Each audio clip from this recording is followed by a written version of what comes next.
going on, everyone? Kami here, coming at you with another Code Kami. This submission is from TalonLan, a patron of mine. So this one, we get to look at the drafting. We're looking at around gold level drafting, just like how we were looking at with KamiVS. I guess I can kind of talk about my drafting thoughts and what should be banned on this map, but like we learned earlier, it's not really that applicable to this lower level of drafting. But in general, if your first pick, you want to look to get your hands on Makoa, Inara, or Terminus. Makoa, I think, is one of the best carries in ranked in general, because he's a very good tank, plus he can carry a game, while Inara is just super tanky and allows for a lot of mistakes for your people to make. So Makoa is going to be something you're going to be looking out for as a first pick. Looks like someone in the background has their mic on, so we're going to go ahead and mute it just for a second. He's debating muting it. They go for a ban on Androxus. So what this also allows you to do is, let's say they ban Makoa, then you have a couple of good tanks up. You could go Inara, Torvald. Those are very good tanks. You could go Inara, Ruckus. You could go Torvald, Ruckus. Nah, I don't really like Torvald, Ruckus. This is going to be for some Ashe gameplay, so he's going to be picking Ashe at some point. And I think this was actually before the nerf on Ashe, before the CC. Once she lost the CC on her Legendary, just not that worth it. So I wouldn't be surprised to see... Okay, a Sky ban. First pick here, going to be a Drogos. Drogos is fine. Like, Drogos is actually pretty good even after the nerf.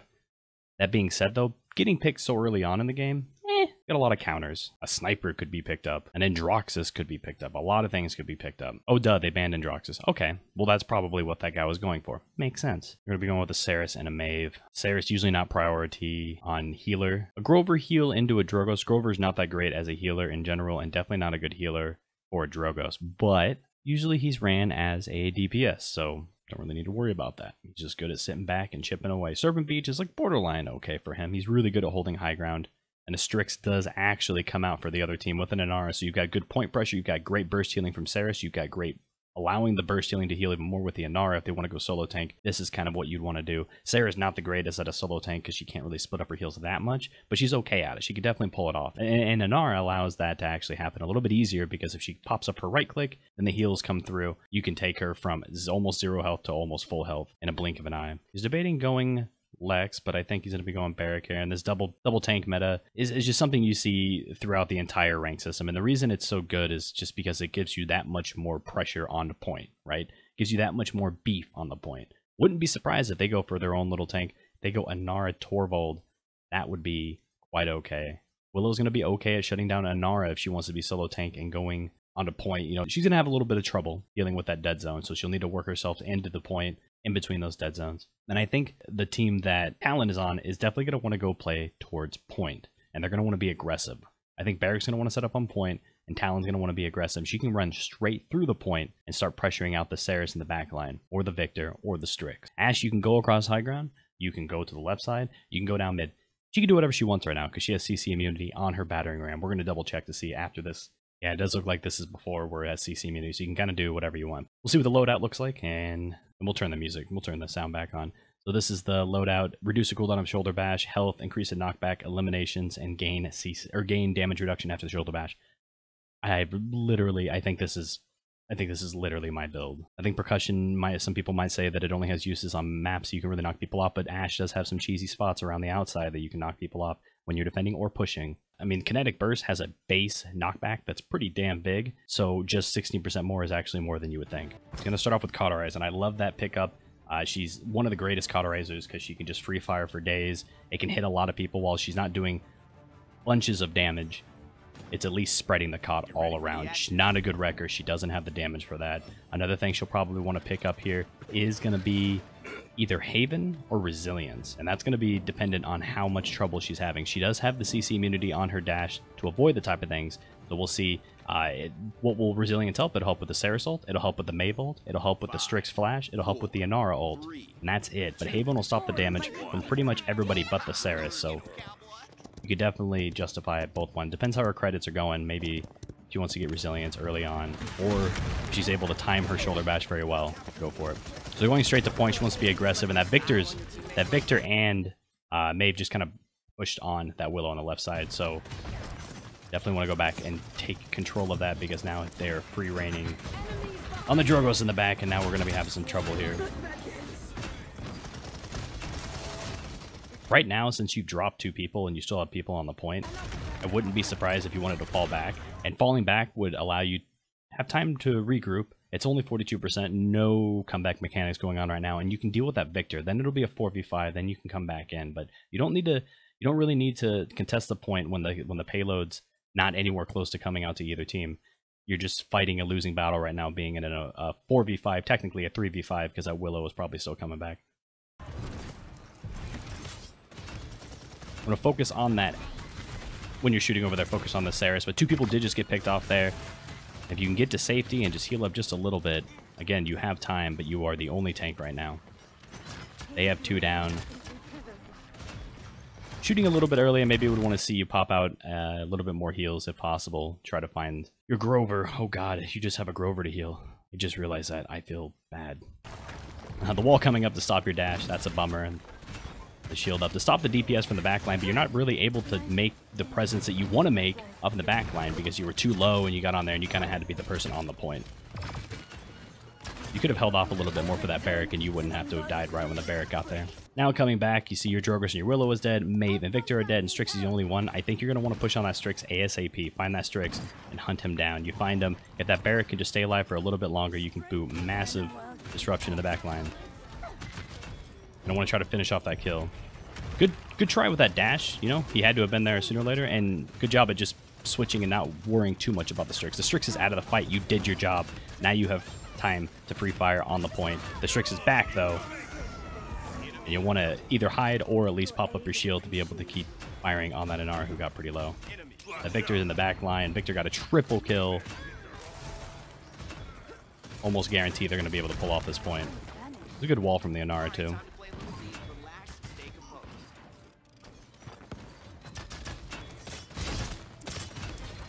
Maeve extending a little bit. Good job of finishing that off. This is your time to push now.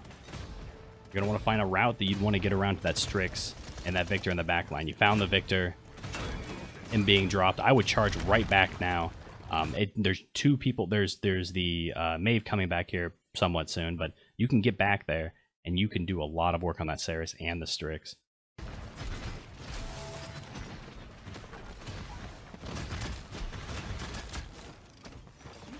Kind of poking. Now that you see the Willow up there, you do charge in to try to help them out. What I would have decided to, or would have preferred you do there, is the Inara was kind of secluded out, and you want to focus on doing what you want to do, right? You want to focus on disrupting the backline because that's what Ashe is very good at, especially with her CC immunity, and you have your ult up. But then Inara was just all alone. Saris needs line of sight to heal. Could have tried blowing him up or her up, whatever.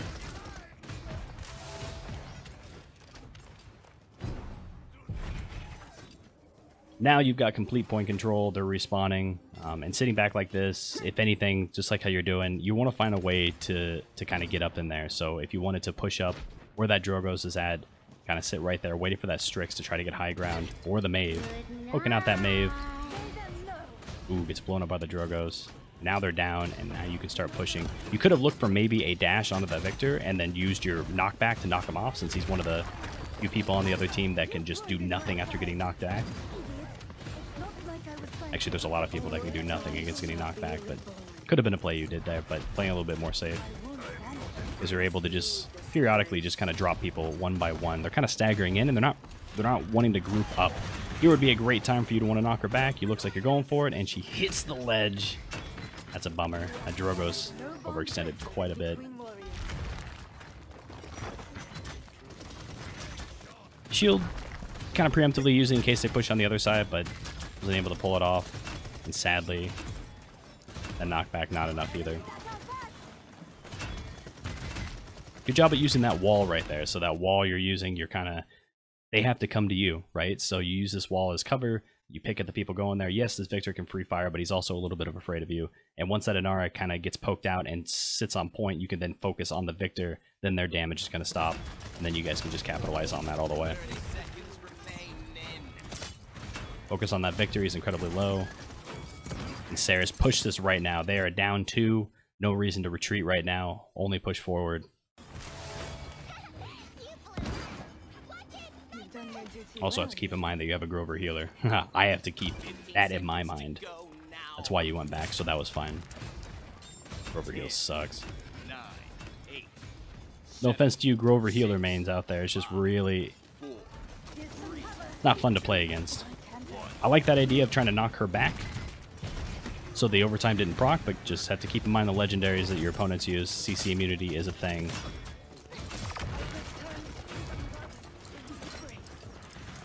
Good job of staying alive. Just missed that dash, but I would push on that actually. Okay, now I wouldn't. Staying alive is going to be more important, and you get the defense successful. Heyo! Looking at about 989 credits, I'd want to see you pick up a cop 2. Let's see what the rest of your people are going for. I don't really think I noticed you pulling up your tab. You want to keep track of how many people are going Cauterize to see how much you want to rush it. If nobody's really going Cauterize, you may want to consider going to Cauterize 3, but you do have a Willow, of course. Yorgo's not a very good Cauterize, definitely a better Wrecker, but Wrecker not really needed, so he's probably just going Morale Boost and things like that. Huge flank coming in the back. Looking for the Strix, but again, you can't find the Strix. That means the Strix probably doing nothing, and you focus on who you can see. And Saris is going to be easily your number 2 target, and you look at that right away. You're doing a very good job at kind of prioritizing. You know what you want to do. You want to disrupt the backline. They can't free fire. And even if you can't find one, find your next best target. You can hear that Strix up on the top. Staying down there, keeping line of sight out so people don't know. You can now push onto that Victor. Surprise, the Victor's behind you. Staying up here, I love this. Remember, you have your ult and you still have your left shift. Now that these two people are poked out, you heard the ult behind you, I would do a 180 and charge on the point and just blow up that Inara as fast as possible. If that Inara dies, you're set. You have your shield up, you'll want to pop that up as fast as possible. That Cauterize doing much work, my friend. Good job of retreating. I would immediately start pushing up over here on the left side and start zoning out that Strix up on the top. He's probably going to be sitting up in that ramp, or he's just going to push there, which you could have found that Mave very easily. But as for an Ashe, you know, I always preach, a lot of times I have DPS, high ground, high ground, high ground. And well, Ashe doesn't want high ground, so what does Ashe want? Well, depends what your other tank is, depends what the other composition is.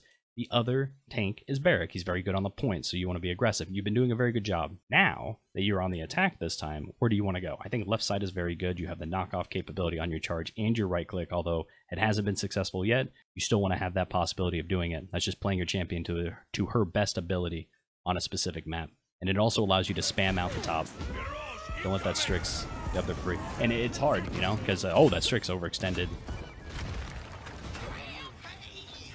You know, once you get up to the next round, right, you start getting on that straightaway, Jorgos is going to be able to get up on high ground to help you out. And then you can start being aggressive over on the left side. Push up into that little area that has, you know, the roof and the pillar and all that fun stuff. Does he even have a pillar? I don't even know. Maeve is down and Nara's going to be getting back. Again, if you're on the left side there, you'll be able to knock that Victor off. I would push that Victor right now, or go for a little bit of a flank.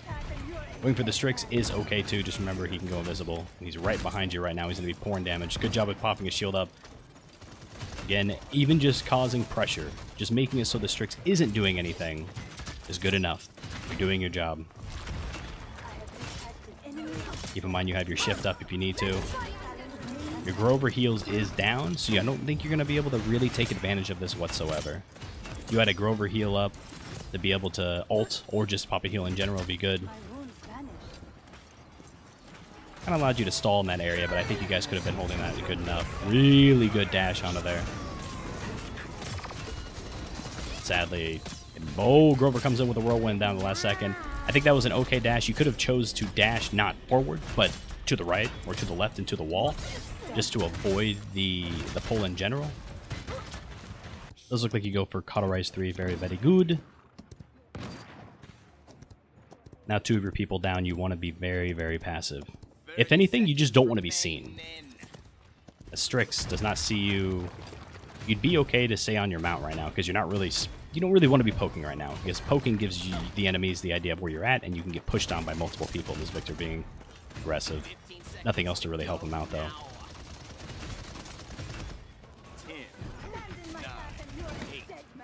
There's that Strix in the back. Definitely want to burn that Inara being so low. I just want to try to stay alive as much as possible. Oh my god, everything's black. You are not welcome here.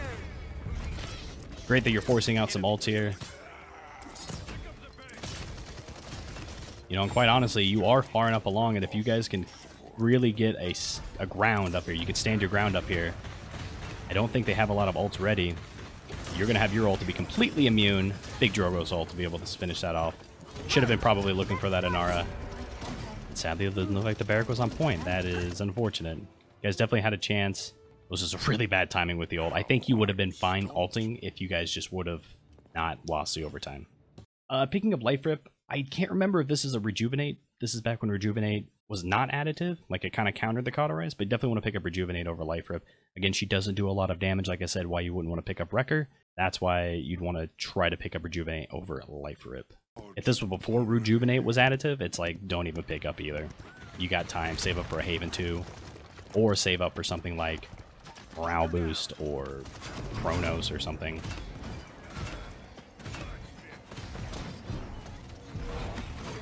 Charge onto that Victor. And for the most part, you always want to try to save your dash to be able to stop ults like that, or to get away for free. With that CC immunity, it's a get out for free. But there are times if you see someone overextend like that Victor, or anybody low enough, it is worth using that charge to get that burst damage.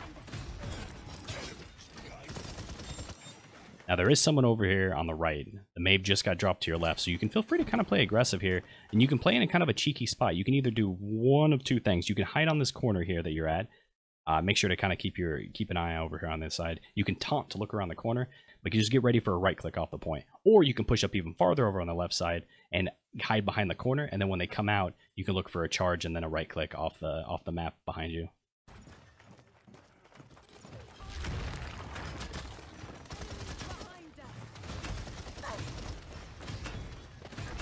Poking out the Victor and Inara is on point. You're just going to help out that a little bit. Inara just had 0 help. Just kind of went on there by herself.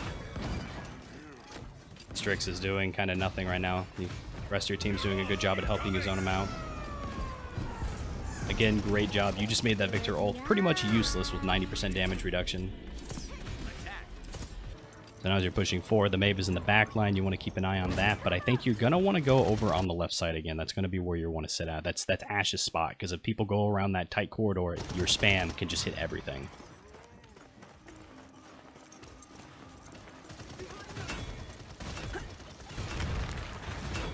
That Cauterize 3 is doing a lot of work. Careful, that Strix up on the top. Barely missed that hit on the Inara. That would have been a good burst, but I don't think it would have been worth it. Just kind of saving that to be able to get out if you need to, or for the Sarah ult or anything like that.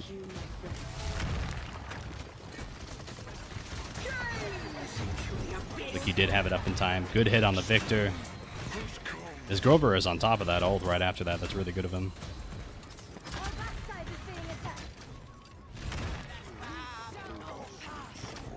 Also doing a pretty good job. It hasn't really come up that much, but kind of staying near the shield right behind it and dancing between the two if you're going in for a duel is very good, kind of like how Barrack would do it.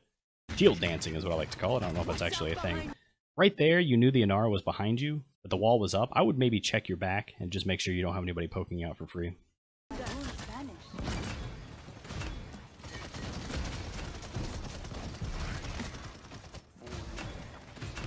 I'm okay with that dash forward too. You have your ultimate available. You're just going to want to try to use it. Perfect.